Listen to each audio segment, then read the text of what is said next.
Ya, selamat sore teman-teman, rekan-rekan ya. Perkenalkan nama saya sebelumnya Sugianto ya. Nah, saya ini mau cerita sedikit teman-teman ya. Jadi saya hari ini habis dari Barreskrim Polri ya. Nah, dari Barreskrim Polri saya melaporkan lah ya dugaan oknum ya. Oknum dari penyidik gitu ya. Penyidik Polda Metro Jaya ya, PMJ. Nah, kenapa saya bilang di sini oknum ya? Karena saya dapat surat panggilan ya dari PMJ atau Polda Metro Jaya ya. Nah, ini saya sendiri nih yang dilaporin sama seseorang lah ya. Kita sebut aja inisialnya V gitu ya.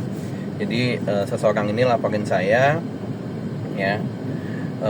Tapi di sini ada kejanggalan ya, ada kejanggalan-kejanggalan dari apa namanya, dari laporannya. Kenapa saya bilang kejanggalan? Yang pertama, saya dapat surat panggilannya ini udah naik sidik ya. Mungkin kalau yang awam bingung apa itu sidik gitu ya. Jadi saya kasih ini dulu lah ya, apa namanya, informasi dulu ya. Nah, kalau kita biasanya kalau di pidana ya, di hukum pidana itu kan kita ada lidik, ada sidik ya. Lidik itu penyelidikan, sidik itu penyidikan. Jadi kalau sidik itu udah naik tingkat lah, bahasanya gitulah ya. Nah, harusnya penyidik ini panggil saya ini pada saat di tingkat 1 ya, atau di tingkat lidik ya, penyelidikan. Tapi ini enggak ya, saya nggak pernah dapat surat panggilan ya, surat undangan maksudnya ya, pada saat tingkat lidik ya. Baru saya dapat undangan tanggal 14 atau panggilan tanggal 14 April 2026 ya, berarti baru belum lama ini ya, baru 2 hari yang lalu. Nah, ya itu yang saya bilang kejanggalan ya, keanehan. Karena saya pada saat tingkat lidik saya nggak pernah dipanggil, nggak pernah diundang untuk BAP. Kan kita tahu lah, biasanya kita di BAP dulu gitu ya, nanti mereka gelar perkara. Kalau emang ini ditemukan ada tindak pidana baru naik sidik. Nah, kalau ini saya nggak nih, ini kayaknya saya ditarget ya, diduga saya ditarget oleh seseorang. Jadi tahap penyidikannya, tahap penyelidikannya atau tahap lidiknya ini dilewatin ya, langsung tiba-tiba sidik.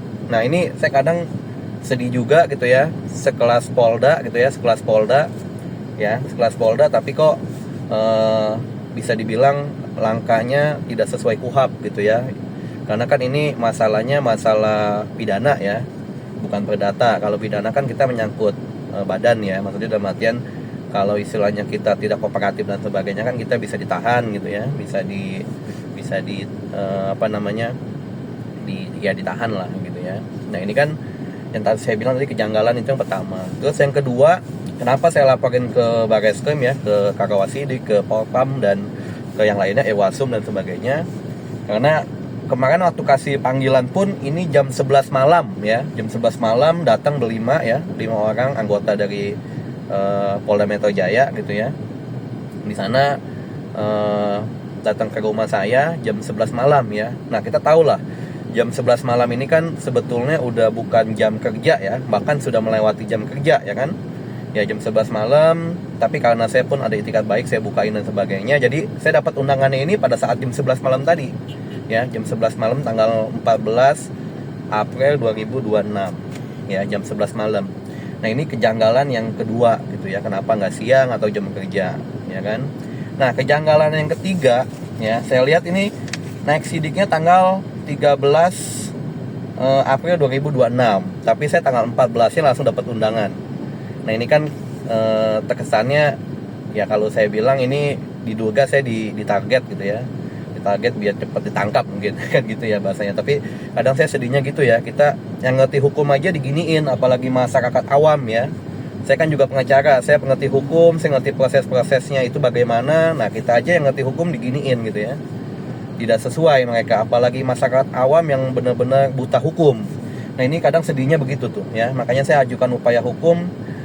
Saya ngadu dulu lah ya, ngadu ke Propam, ngadu ke Kakawasidi, ke apa namanya, pokoknya semua lah saya aduin lah, Ewasum dan sebagainya lah, saya aduin aja semua gitu ya. Nah, nanti kita lihat langkahnya bagaimana ya. Kalau emangnya nanti saya butuh pra peradilan gitu ya, nanti saya akan menempuh juga pra peradilan. Tapi di sini intinya saya mau edukasi ya tadi ya, kadang kita sedih juga gitu ya, kita kuliah hukum ya, tapi ya proses hukumnya tidak sesuai dengan KUHP gitu ya. Nah ini kita yang ngerti hukum aja ya, di bahasa saya diduga dikriminalisasi gitu ya. Gimana kalau yang tidak mengerti hukum, masyarakat awam yang mungkin buta hukum gitu ya. Nah ini kan lebih menjadikan lagi gitu ya. Jadi saya di sini hari ini ya, sore ini saya curhat juga lah ya. Nah nanti doain aja teman-teman ya, mudah-mudahan proses hukumnya cepat selesai ya kan. Nanti saya juga akan lakukan langkah-langkah hukum itu bagaimana gitu ya. Karena kalau saya nilai di sini harusnya nggak secepat ini gitu ya. Kayaknya ya betul tadi ya, diduga emang di target gitu ya. Nah ini teman-teman tolong viralin juga video ini gitu ya. Nanti saya juga akan ngadu juga mungkin saya akan ngadu juga ke Komisi 3 gitu ya, Komisi 3 DPR. Mungkin saya juga akan juga buat surat juga ke media-media gitu ya, untuk hal kasus ini gitu ya. Saya akan ke Kompas TV, saya akan juga ke iNews dan sebagainya lah. Pokoknya segala cara saya akan tempuh, karena ya tadi ya, kita kadang di Indonesia ini masih menganut no viral no justice ya. Kalau tidak viral kadang tidak ada keadilan gitu ya. Mudah-mudahan kasus saya cepat selesai gitu ya, karena di sini saya diduga ya emang dikriminalisasi gitu ya, dikriminalisasi. Dan ini juga ada kejanggalan lagi, di sini dibilang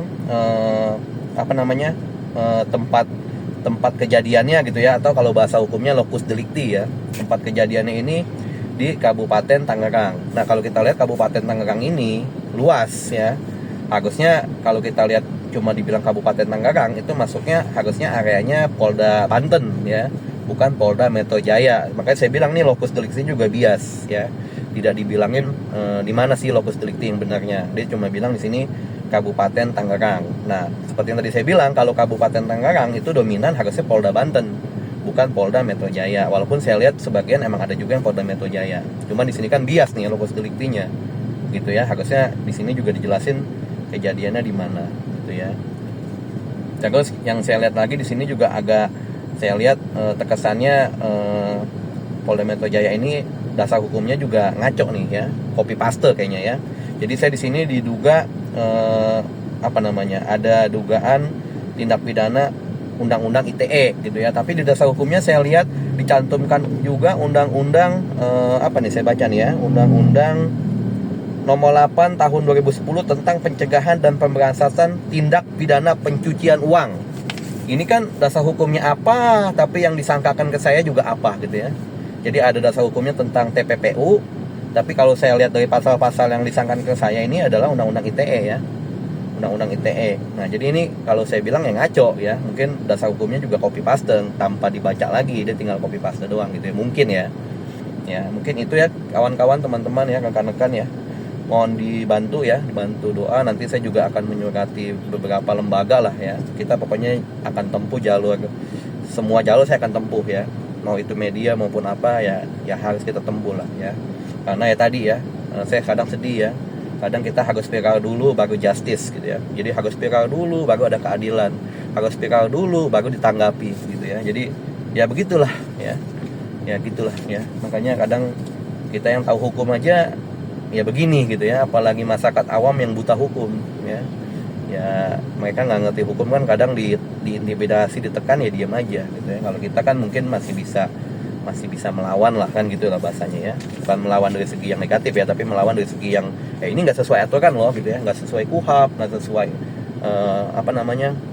mungkin undang-undang gitu ya, atau nggak sesuai KUHP dan sebagainya ya. Walaupun kalau kita lihat sebetulnya KUHP sekarang kan lebih mencerminkan keadilan ya, tapi dalam praktek lapangan ya begitulah ya, masih nggak sesuai sama KUHP ya. Contohnya kasus saya ini gitu ya, tiba-tiba langsung naik sidik, lidiknya dilewatin gitu ya. Di tahap lidiknya dilewatin, saya nggak pernah diundang untuk BAP, tiba-tiba saya diundang pada saat sudah naik sidik ya, kayak gitulah ya. Mungkin itu aja kawan-kawan, teman-teman, makasih.